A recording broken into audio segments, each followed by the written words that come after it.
कानी बहू। किशोरी लाल जी के बेटे राघव की शादी की बात जगह जगह चल रही थी, लेकिन किशोरी लाल जी को कोई लड़की पसंद ही नहीं आती थी। और उसकी एक ही वजह थी, किशोरी लाल जी का लालची होना। उनको लड़की वालों से मोटा दहेज चाहिए था और इसी चक्कर में एक दिन वो एक बहुत पैसे वाले के घर अपने बेटे का रिश्ता लेकर पहुंचे। उस आदमी का नाम था ओम प्रकाश। देखे किशोरी लाल जी, मेरी एक ही बेटी है और मेरी सारी संपत्ति जायदाद सब कुछ मेरी बेटी नैना का ही है। पापा, नाम से लगता है बहुत खूबसूरत होगी। कितना अच्छा नाम है ना, नैना। ओ, वैसे बात तो सही है आपकी। अब इतना पैसा है, जमीन जायदाद है, इकलौती बेटी, आप भी क्या करेंगे? सब कुछ उसे ही देंगे ना। बिल्कुल ठीक पहचाना आपने। बस बेटी की शादी और सारी जायदाद उसके नाम। पापा, बिना देखे हाँ कर दीजिए ना। इतना अच्छा रिश्ता फिर कहाँ मिलेगा? माला माल हो जाएंगे हम। मैं अपनी बेटी को बुलाता हूँ। अरे नहीं नहीं नहीं नहीं, आपकी बेटी का नाम नैना है, सुनकर ही लगता है बहुत सुंदर होगी। रहने दीजिए अंकल, मैं तो आपकी बेटी के नाम से ही इतना खुश हो गया हूँ कि उसे बिना देखे शादी करने को तैयार हूँ। अब तो मैं उसका चेहरा सीधे शादी के बाद ही देखूंगा। और इस तरह राघव नैना का चेहरा नहीं देखता और उससे शादी कर लेता है। शादी के बाद अपनी सुहाग रात पर जब राघव नैना का घूंघट उठाकर देखता है तो नैना की आंखें बंद थी। कितनी खूबसूरत हो तुम नैना, जरा अपनी आंखें खोलकर मेरी तरफ देखो तो सही। नहीं, मुझे शर्म आती है। अरे, मैंने तुम्हें शादी से पहले भी नहीं देखा, और अब अगर तुम आंखें खोलकर मुझे देखोगी भी नहीं तो मुझे अच्छा कैसे लगेगा? इससे पहले कि नैना अपनी आंखें खोलकर राघव की तरफ देखती, अचानक से लाइट चली गई और राघव नैना को पूरी तरह से देख भी नहीं पाया। अगली सुबह नैना राघव के लिए नाश्ता बनाकर लेकर आई। अरे ये क्या, आधा पराठा सेका हुआ है और आधा बिल्कुल कच्चा। ये तुमने क्या किया नैना? बहू, तुमने क्या आधा पराठा तवे से नीचे लटका कर रखा था, जो आधा सेका है और आधा कच्चा? मुझे जितना दिखेगा उतना ही तो सीखूंगी ना पापा जी।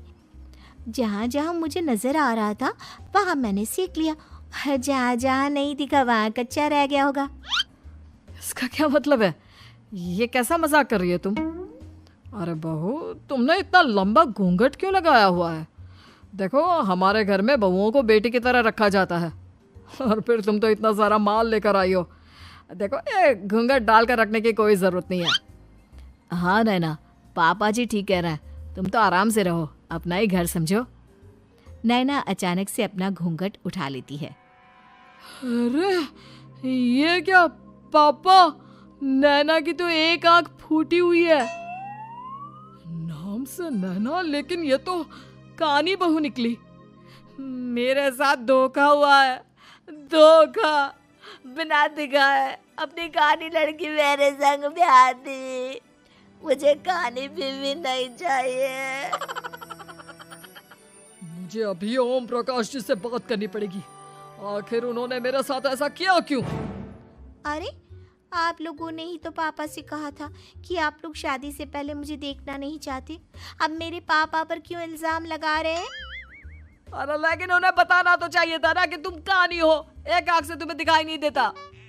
किशोरी लाल और राघव नाराज होकर ओम प्रकाश को अपने घर बुलाते हैं।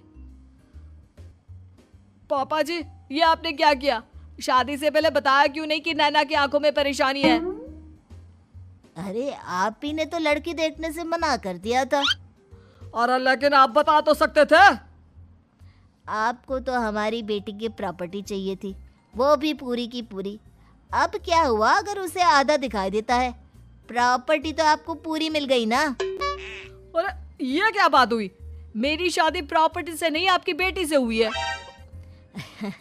अब ये तो पहले सोचना चाहिए था, तब तो मेरी प्रॉपर्टी देखकर तुम्हारी जुबान लप लप आ रही थी। लेकिन मैं कानी लड़की को अपनी बीवी बनाकर नहीं रख सकता।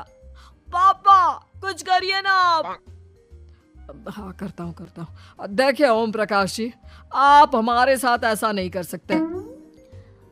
और तुम देखो, अगर तुमने मेरी बेटी से शादी तोड़ी ना, तो जो भी प्रॉपर्टी मैंने तुम्हें दी है वो तो पूरी की पूरी वापस ले ही लूँगा, और आधी प्रॉपर्टी तुम्हारी भी लूँगा। अरे मेरी आधी प्रॉपर्टी भला क्यों लेंगे आप? इसलिए क्योंकि मेरी बेटी को आधा नज़र आता है और उसकी नज़र अभी तक तुम्हारी आधी जायदाद पर ही पड़ी है। अब तुम उसे घर से निकालोगे तो कुछ तो लेकर जाएगी ना। और अगर हम आपकी बेटी को अपने घर की बहू बना कर रखे तो? तो तुम्हारी पूरी प्रॉपर्टी तुम्हारी ही रहेगी, और जो मैंने तुम्हें दिया है ना, उसमें से बस मैं आधा लेकर जाऊंगा। अरे लेकिन अब आप अपनी दी हुई प्रॉपर्टी में से आधी वापस क्यों लेकर जाएंगे? अगर मैं आपकी बेटी को अपनी पत्नी बनाकर रखने को तैयार हूं तो? इसलिए ताकि भविष्य में अगर तुम मेरी बेटी को धोखा दो तो उसके पास कुछ तो रहे जो पति का हो। वैसे मेरे पास तो बहुत कुछ है, लेकिन अपने पति की कोई निशानी तो उसके पास होनी चाहिए ना। अब अगर तुमने मेरी बेटी को कहानी कहा तो तुम्हें प्रॉपर्टी भी कहानी ही मिलेगी, पूरी नहीं। जमाए राजा।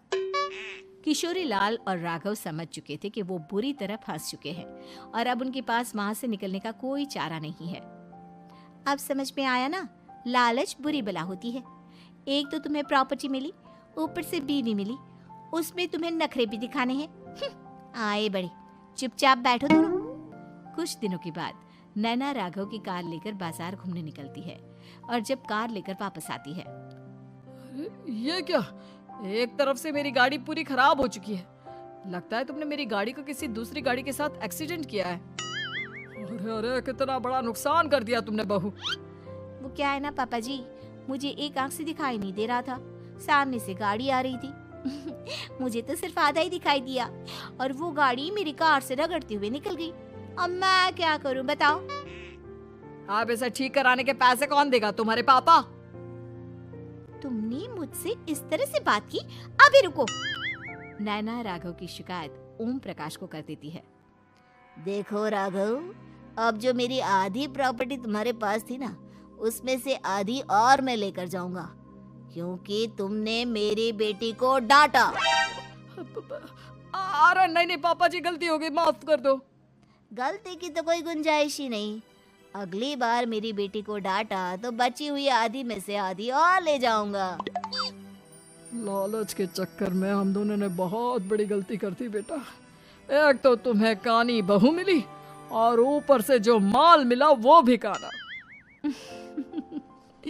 इस तरह राघव की हर एक गलती पर ओम प्रकाश उसकी प्रॉपर्टी का आधा आधा हिस्सा लेकर अपना सारा माल वापस ले गया और राघव को कानी बीवी से काम चलाना पड़ा।